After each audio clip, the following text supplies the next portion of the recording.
Hi friends, welcome to work shop. நம்ம இப்போ பார்க்குறது வந்து சாம்சங்கில் 230 லிட்டர். இது க்ரோஸ் வால்யூம்னா 240-45 அந்த ரேஞ்ச் இருக்கும். இது ப்ராப்ளம் என்னென்னா கூலிங் வரல, மற்றபடி போர்டு ரன் ஆகுது, உள்ள ஃபேனு ரன் ஆகுது, காயில் உள்ள எல்லாமே நல்லாயிருக்கு. ஆனால் ஃபில்ட்ரு கிட்ட மட்டும் லைட்டாக வந்து ஆயில் அடித்த மாதிரி இருக்குது. அதாவது ஆயில் அது கூட ரொம்ப பெரிய லீக்கேஜ் எல்லாம் இல்லை, மைல்டாக லைட்டாக ஆயில் வந்து அந்த இடத்துல லைட்டாக இருக்கிற மாதிரி ஒரு சின்ன லீக்கேஜ்னு ஒரு ஐடியா தர்ற மாதிரி இருக்குது. அதனால் நம்ம வந்து உள்ள கூலிங் காயிலும் ஒரு வாட்டி செக் பண்ணுறோம்.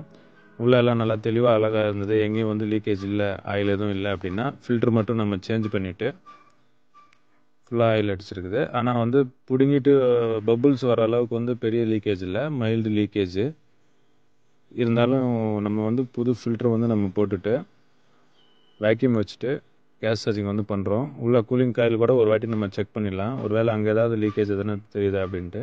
தெரிஞ்சுது அப்படின்னா கூலிங் காயில் சேஞ்ச் பண்ண வேண்டியதாக இருக்கும். இது வந்து 600A கேஸ், இது இன்வெர்டர் மாடலு. ஃப்ரெஷ் அவுட் அதிகமாக பண்ணக்கூடாதுன்றதுனால நம்ம வந்து எல்லாம் செக் பண்ணிவிட்டு அந்த ஃபில்டரை வந்து நம்ம சேஞ்ச் பண்ணிடுறோம்.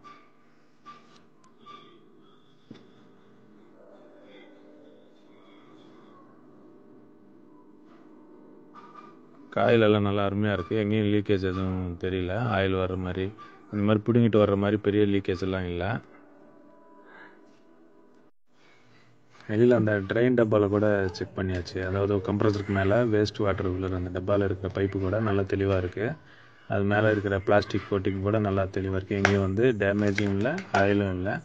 ஸோ நம்ம வந்து ஃபில்ட்ரு கட் பண்ணிவிட்டு செக் பண்ணுறோம், கேஸ் எதனா இருக்குதா இல்லை ஃபுல்லாக இல்லையா அப்படின்ட்டு.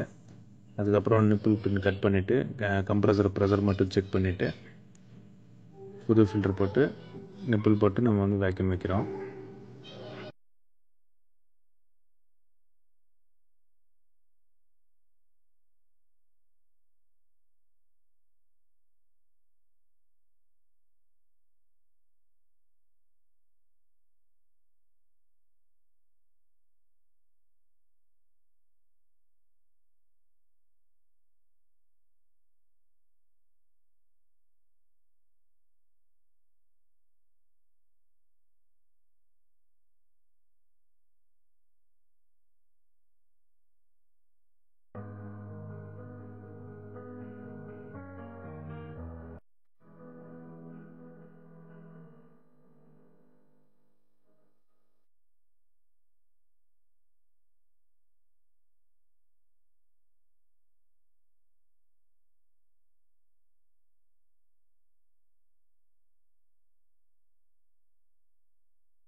இதுக்கு ஆர்டினரி சிங்கிள் வே ஃபில்ட்ரு தான், சிலிக்கா ஜெல் ஃபில்ட்ரெல்லாம் இல்லை, ஆர்டினரி ஃபில்ட்ரு தான். இது சரியாக போயிடும் இந்த ஃப்ரிட்ஜுக்கு.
வேக்யூம் ஒரு 10 நிமிஷம் வந்து மினிமம் வைக்கணும். 10 நிமிஷமே வைக்கிறோம். அதுக்கப்புறம் கேஸ் சார்ஜிங் வந்து ஸ்டார்ட் பண்ணுறோம்.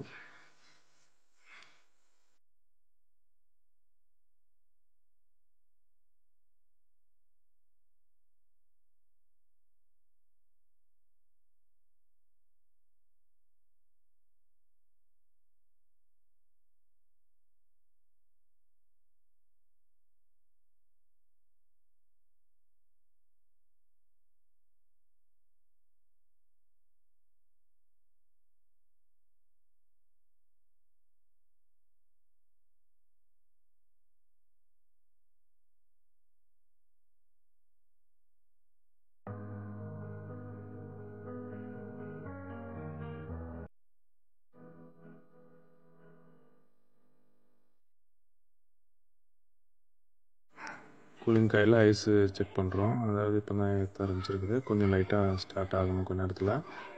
ஃபுல்லாக காயில் ஃபுல்லாக ஐஸ் வந்து ஷேடு ஃபுல்லாக வர வரைக்கும் நம்ம செக் பண்ணுறோம். ஃபேனும் ரன்னிங்கில் தான் இருக்குது.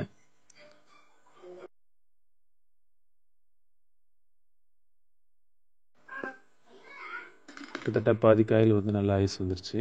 இருந்தாலும் ஃபுல்லாக வந்து நமக்கு ஐஸ் வந்தால் தான் அது வந்து கம்ப்ளீட் ஆகும். ஏன்னா நமக்கு அப்போ தான் ஃபேன் வச்சா தான் மேலே கீழே பாக்ஸுக்கு எல்லாம் வந்து கரெக்டாக கூலிங் வரும். அப்போ தான் மேலே வந்து ஃப்ரீசிங் வர அந்த ரேஞ்சுக்கு வந்து ஐஸ் வந்து வரும்.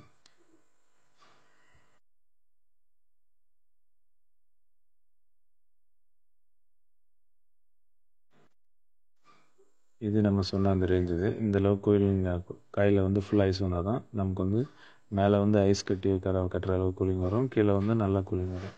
ஃப்ரெண்ட்ஸ் இந்த வீடியோ பிடிச்சா லைக் பண்ணுங்கள். நம்ம ஃப்ரெண்ட்ஸ்க்கு வந்து ஷேர் பண்ணுங்கள். மறக்காமல் நம்ம சேனலை வந்து சப்ஸ்கிரைப் பண்ணுங்கள்.